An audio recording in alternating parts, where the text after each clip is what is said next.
La journée a été longue. Vous demandez pour la 10e fois de ranger les jouets et votre enfant vous lance un regard noir ou pire, vous ignore complètement. Le dîner se transforme en négociation, le coucher en combat. Vous vous sentez épuisé, frustré. Et une question terrible tourne en boucle dans votre tête. Pourquoi mon propre enfant ne me respecte pas? Je sais ce que vous ressentez. Mais si je vous disais qu'une action simple, qui prend moins de 5 minutes avant de dormir, pouvait tout changer? Pas une punition, pas une leçon de morale, un véritable code secret pour restaurer la connexion et le respect. Restez avec moi car beaucoup de parents bienveillants commettent une erreur fatale le soir, une erreur qui, sans le savoir, sabote tous leurs efforts. Avant de vous livrer ce secret, comprenons rapidement pourquoi le respect semble parfois s'évaporer. Ce n'est pas parce que votre enfant est méchant ou que vous êtes un mauvais parent. C'est de la psychologie pure, le cerveau de votre enfant est en pleine construction.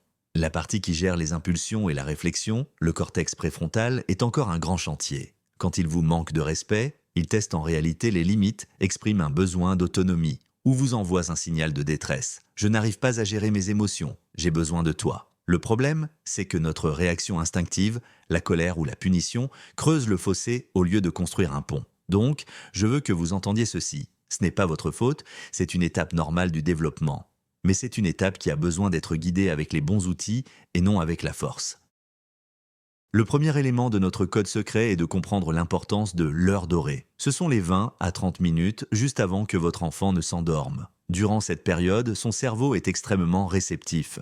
C'est le moment où les souvenirs de la journée se consolident, où les émotions s'ancrent. C'est le pire moment pour les reproches, les disputes sur les devoirs ou les rappels de ces bêtises de la journée. Chaque critique à ce moment-là est comme une graine négative plantée dans un sol fertile. Notre objectif est de transformer cette heure dorée en un sanctuaire de connexion. C'est ici que nous allons mettre en place notre rituel. Oubliez les conflits de la journée, considérez ce moment comme une page blanche, une opportunité de terminer la journée sur une note d'amour et de sécurité. C'est le terrain sur lequel le véritable respect peut enfin commencer à pousser.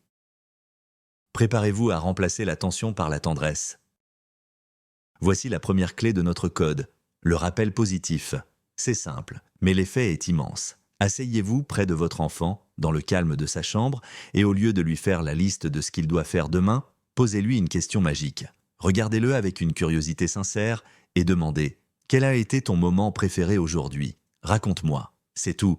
Cette question force son cerveau à quitter le mode défense ou stress pour scanner la journée à la recherche d'un souvenir heureux. Il revit une émotion positive et il la partage avec vous. Vous lui montrez que sa joie compte plus que tout. Vous ne vous focalisez pas sur ses échecs, mais sur ses étincelles de bonheur. C'est le tout premier pas pour bâtir une relation où il se sentira en sécurité et compris. Le dialogue est simple, par exemple, « Mon trésor, juste avant de dormir, dis-moi, quel a été le meilleur, le plus chouette moment de ta journée ?» Laissez-le parler, écoutez vraiment, sans l'interrompre.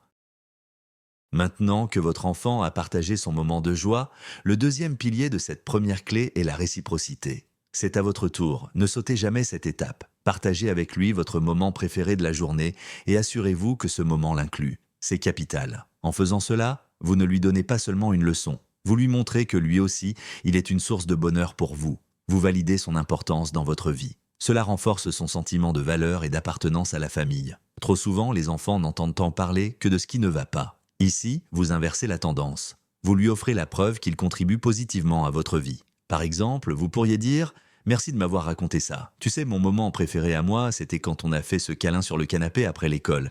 J'ai senti tout ton amour et ça a illuminé ma journée. » Vous voyez? C'est simple, sincère et ça lui dit « Tu es important pour moi. » Passons à la deuxième clé de notre code secret, la reconnaissance spécifique. C'est ici que nous allons au-delà du simple bravo ou c'est bien. Ces compliments génériques les sont agréables, mais ils ne construisent pas une estime de soi solide. Pour que votre enfant se sente vraiment vu et valorisé, vous devez être précis. Pensez à un effort, même minuscule, qu'il a fait durant la journée, pas forcément une réussite, mais une tentative. L'effort est plus important que le résultat. C'est la graine de la persévérance et de la confiance en soi. Par exemple, au lieu de dire « tu as été sage », dites quelque chose de beaucoup plus puissant. Un exemple de dialogue pourrait être « j'ai remarqué quelque chose aujourd'hui ». Quand ton petit frère a pris ton jouet, j'ai vu que tu étais très en colère, mais tu as respiré un grand coup et tu es venu me voir au lieu de crier. C'était vraiment difficile et je suis très fier de l'effort que tu as fait pour gérer ta colère. C'est ça, la reconnaissance spécifique. Elle nourrit sa force intérieure. Pourquoi cette reconnaissance spécifique est-elle si puissante? Plongeons une minute dans la psychologie derrière cette technique. Quand vous validez l'effort et non le résultat, vous envoyez un message fondamental à votre enfant. J'ai le droit d'essayer et d'échouer. Mon droit à l'erreur est respecté. Ma valeur ne dépend pas de mes succès. C'est le fondement de ce que la psychologue Carol Dweck appelle un état d'esprit de croissance. Un enfant qui est seulement félicité pour ses réussites, tu as eu une bonne note, je suis fier, aura peur de l'échec. Un enfant qui est félicité pour ses efforts, j'ai vu à quel point tu as travaillé dur pour cet exercice, apprendra à aimer les défis. Et un enfant qui se sent respecté dans ses efforts, qui se sent vu pour ce qu'il est et non pour ce qu'il fait, développera naturellement du respect pour les autres. Le respect que vous lui montrez en validant son processus devient le miroir du respect qu'il vous montrera en retour. C'est un cercle vertueux. Nous arrivons maintenant à la troisième et dernière clé. La plus importante, le sceau qui ferme notre code secret, l'expression de l'amour inconditionnel et de la confiance en l'avenir. Après avoir partagé les moments positifs et validé un effort, terminez toujours par cette affirmation. Il est crucial que votre enfant s'endorme avec cette certitude absolue dans son cœur. Dites-lui que votre amour pour lui ne dépend pas de son comportement, de ses notes ou de sa propreté. C'est un amour qui est, tout simplement. Puis, projetez une confiance positive sur le lendemain. Cela efface l'ardoise et lui donne la force de recommencer. Le script est simple, mais doit venir du cœur. Je veux que tu t'endormes en sachant une chose très importante. Peu importe les bêtises, les colères ou les difficultés, je t'aime de tout mon cœur et je t'aimerai toujours. Demain est un tout nouveau jour, plein de nouvelles aventures, et je sais que tu vas faire des choses merveilleuses. Cette phrase est un baume pour l'âme. Elle guérit les petites blessures de la journée et construit une sécurité affective indestructible. Mais que faire si votre enfant résiste? S'il est de mauvaise humeur, grognon, et qu'à votre question « Quel a été ton moment préféré ?» il répond « Aucun ou je sais pas ». C'est une situation très fréquente, surtout au début. La règle d'or est « Ne jamais forcer ». Le forcer transformerait ce rituel de connexion en une nouvelle corvée, un nouvel ordre. S'il ne veut pas partager, respectez son silence.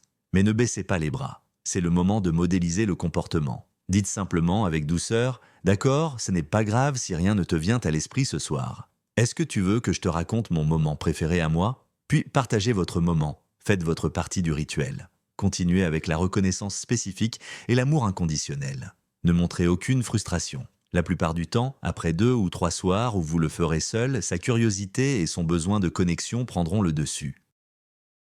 Il commencera à participer. La patience et la constance sont vos meilleurs alliés.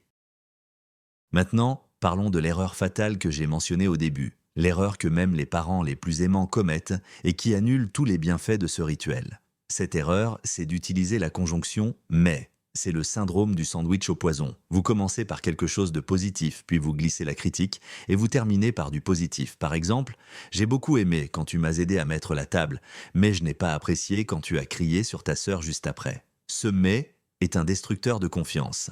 Il efface instantanément la première partie de la phrase et met l'enfant en état d'alerte. Il apprend que chaque compliment est un piège, le prélude à un reproche. Notre rituel du soir doit être une zone sacrée, une zone sans « mais ». C'est un espace 100% positif.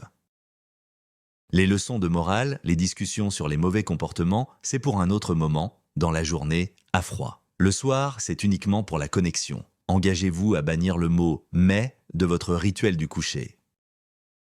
Un point essentiel à comprendre, c'est que ce rituel n'est pas une baguette magique qui transformera votre enfant en ange en une seule nuit. Le mot-clé ici est la constance. Le manque de respect ne s'est pas installé en un jour et la connexion ne se reconstruira pas en 5 minutes. C'est une pratique quotidienne. C'est comme arroser une plante. Vous ne voyez pas la plante grandir chaque jour, mais si vous arrêtez de l'arroser, elle meurt. Chaque soir où vous pratiquez ce rituel, vous versez une goutte d'eau sur la graine de la confiance et du respect. Même les soirs où vous êtes fatigué, même les soirs où la journée a été horrible, surtout ces soirs-là, c'est en étant constant, en montrant à votre enfant que ce moment de connexion est non négociable, que vous reconstruirez le lien. Pensez-y comme un investissement. Chaque rituel est un dépôt dans la banque de votre relation. Au fil des semaines, vous verrez les intérêts composés, moins de conflits, plus de coopération, et un respect qui vient du cœur, pas de la peur.